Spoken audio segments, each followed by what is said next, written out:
everybody. Welcome to Life Through Her Eyes. I'm Jackie. And I'm Debbie. Welcome back. We're glad to have you. Today, we're going to talk about what we want in a relationship. So, I'm going to go and start her off. For me, I need freedom first and foremost. I also need acceptance because I am who I am. I accept me and I want you to too, and maturity. Maturity is really big for me. And I think passion and peace definitely make the list as well. How about for you, Deborah? What would you say your top things are that you look for in a relationship? So for in a relationship, I like a person who will give me time but doesn't act too clingy. I don't want you Mm. to always be around me and feel like I need to be around you all the time because I'm a very busy woman with my career and my children and my dogs and my friends. So I want to definitely share that with you, but I don't want you to feel like once we're together that I don't have a life outside of you. Also, I also think maturity. I think that one's a really good one too. We have a lot of man children out there now that just look like a man and maybe even have jobs like them, so they never grew up out of their childish ways. Also, emotional intelligence in their maturity, them knowing how to have like good conversations and work through things instead of being angry and just yelling or wanting to put their hands on you like a child would want to do, right? That's what children do. They throw tantrums and they put their hands on people because they can't control themselves. Yeah, they So um, so those are really important. Also, I have to be attracted to them. I know that might sound superficial, maybe a little bit, but sometimes I feel like in dating, I'm trying to force myself to like the person and be attracted to them, even though there are other qualities I like. But we should just be attracted to each other. I don't think there's anything wrong with that. And saying that you should be attracted to me and want to do things to me, and I should feel the same way, and I shouldn't have to push it and force it until I get there. How about you, Jackie? Yeah, real quick, I want to let you know, hey, don't don't feel like by saying that you want to be attracted to somebody means that they need to be attractive, right? You're just Right. asking for an attraction, a Mm-hmm. connection, like that tether, that feel, right? Right.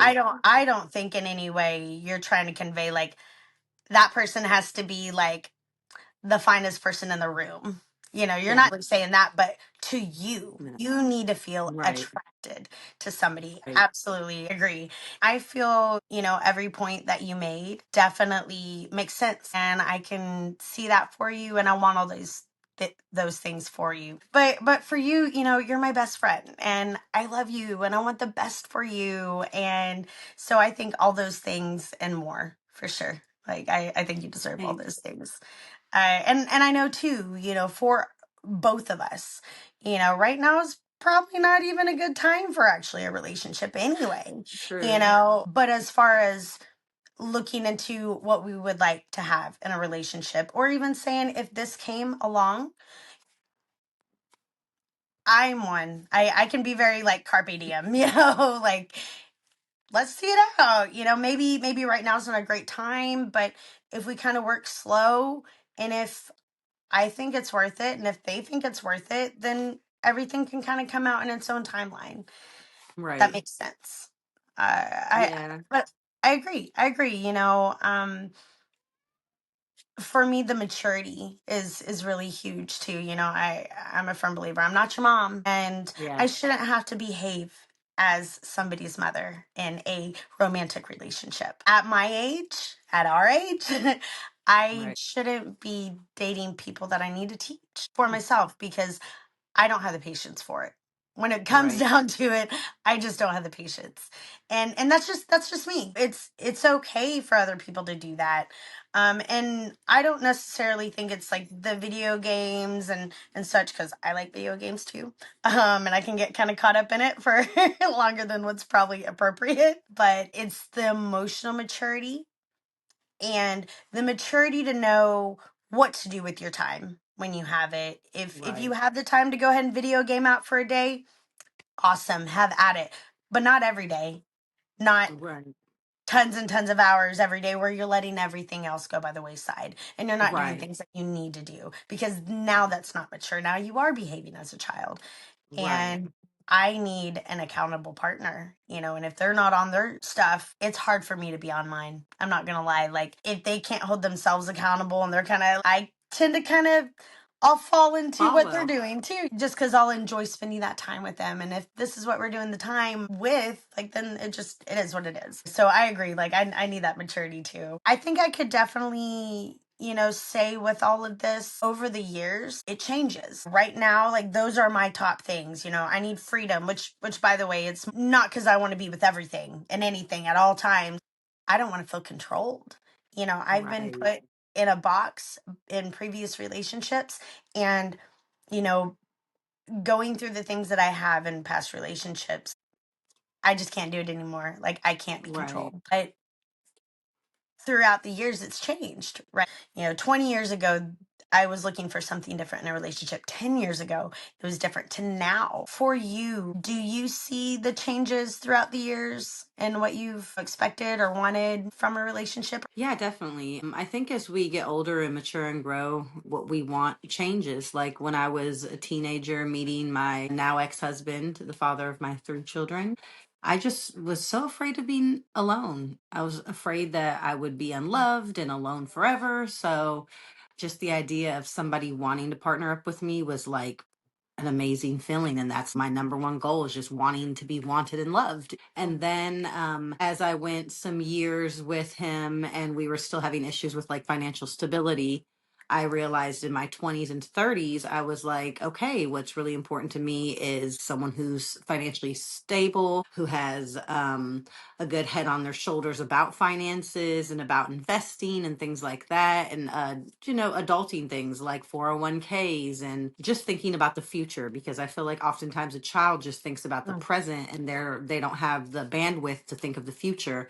And an adult mature thing would be thinking of your future, your future self, and how you can take care of your future self and your children in the future. So right. in my 20s and 30s, I think it was more financial stability and that type of maturity. And now it's just looking for a partner who would want to do the rest of our lives together if they're okay with, like you had said earlier, the way that we have already made our plans and set up our lives and futures together. As long as they're fine with being a part of that and they can get with that vision, I mean, that would be good. But honestly, at this point in my life, because of what we have, I'm not really too worried if I relationship. And we had a lot of highs and few lows, just like anyone else. And I feel fortunate to have had 19 years with somebody and know what a long-term relationship's like. So it's something that I don't feel that I necessarily need to have again with a man, like with a sexual partner. But if it happens and it's right, it'll happen. But that's kind Absolutely. of how my evolution has gone over my Mhm. life. Oh yeah. And I remember, watching, a lot of these Yeah. evolutions. Yeah. And I do remember that was the big thing, like, just knowing that somebody loves you and wants you for forever.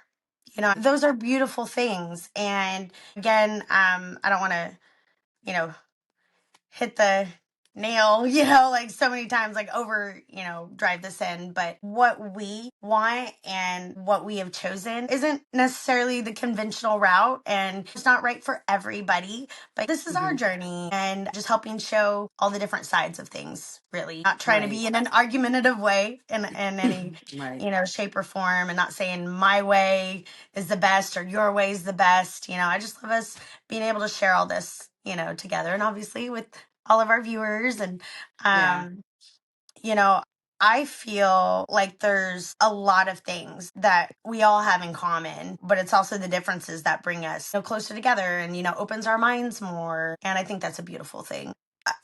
One thing I find interesting is to think of the factors that can impact the decisions and the choices that we make in this, as far as like relationships go.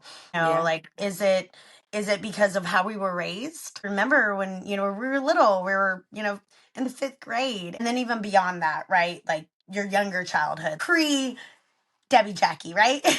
Right. um, how we were raised and our upbringing with that childhood and relationship experiences, how that plays a part in these decisions and choices that we make now. For you, much of that do you feel like has impacted those choices you want in a relationship? Like how much of Right. that is has factors from your childhood? In my situation, my parents didn't have a very good relationship. It was very abusive, verbally and physically. So, a lot of what I did as a child and what I focused on as I started dating was almost having the opposite of whatever my parents had. They were very unstable. I wanted more stability. It didn't seem like they had much love in their relationship. I wanted to feel loved and wanted. They were physically and verbally abusive. I drew the line that a person would never put their hands on me, which they never have, thank God.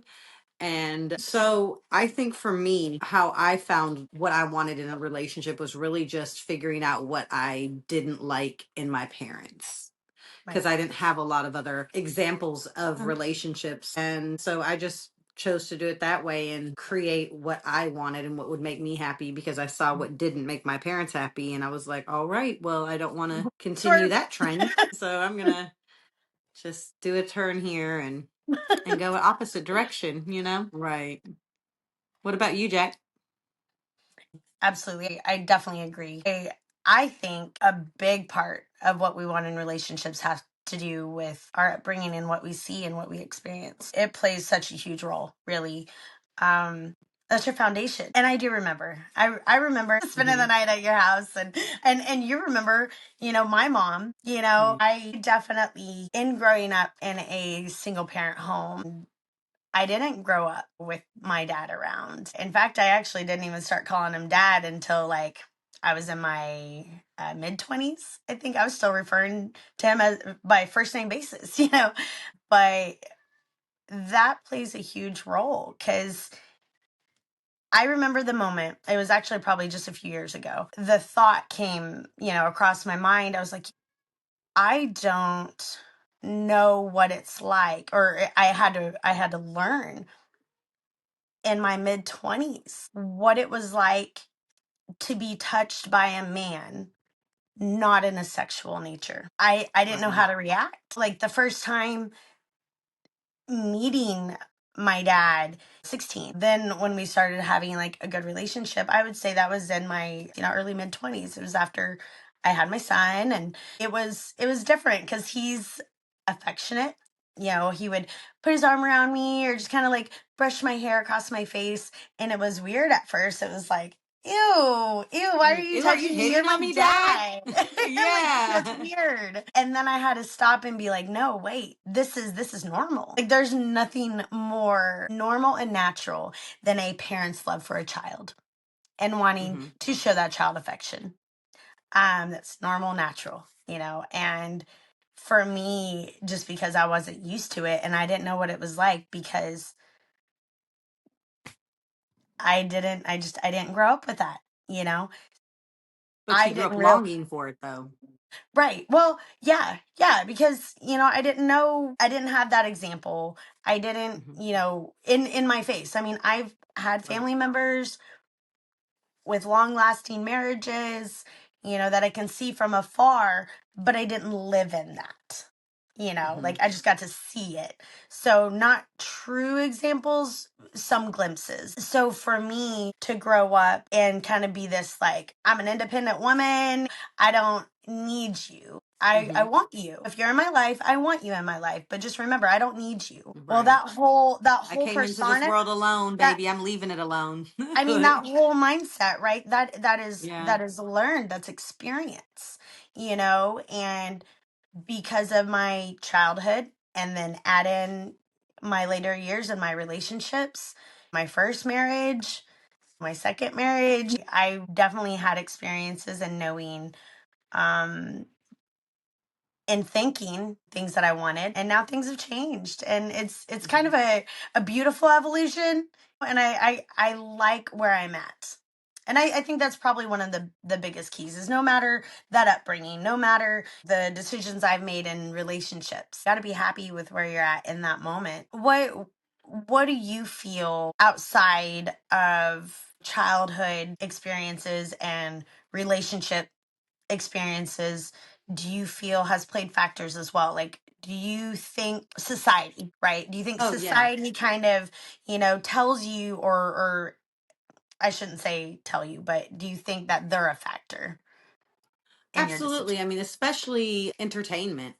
All the movies and TV shows I've watched over my life, I definitely feel Mhm. they've tried to guide me into what a good relationship looks like, or how you're supposed to fall in love, or I don't know. It's fantasy though. Life is not always like that. And most movies end good, and that's also not life. We don't always have happy endings. But it marry Mhm. one person, do this, have babies, like be a good and faithful wife. And so obviously that was pressure too. I got that from my father as a child, being a Proverbs 31 woman. He would always preach to me. So Yeah. definitely society, family, all that's going to always play a part as far as how you think about relationships. But yeah, as I grow, I feel like I've been able to craft my own Mhm. desires for a relationship out of all of those, but kind of picking and choosing the things that feel right for me and what I now know is realistic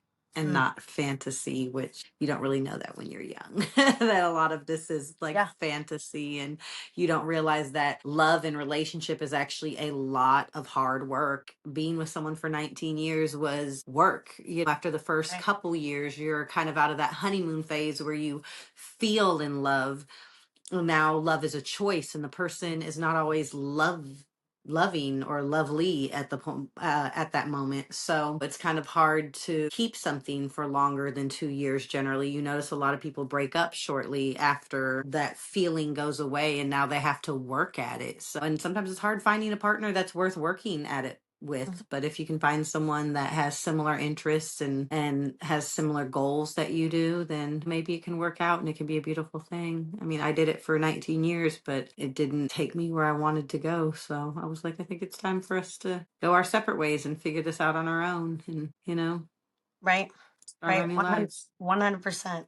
Yeah, I agree. Every single point that you made on those things that really play key factors, they really all, infiltrate for some sort of impression on us, all through our ages, especially all the Yeah. social media that's like, and that's a whole nother thing because not only are you looking at what celebrities are putting out, you're seeing what people you grew up with or people that your peers, your coworkers, what they had. It's the Constant but what comparisons.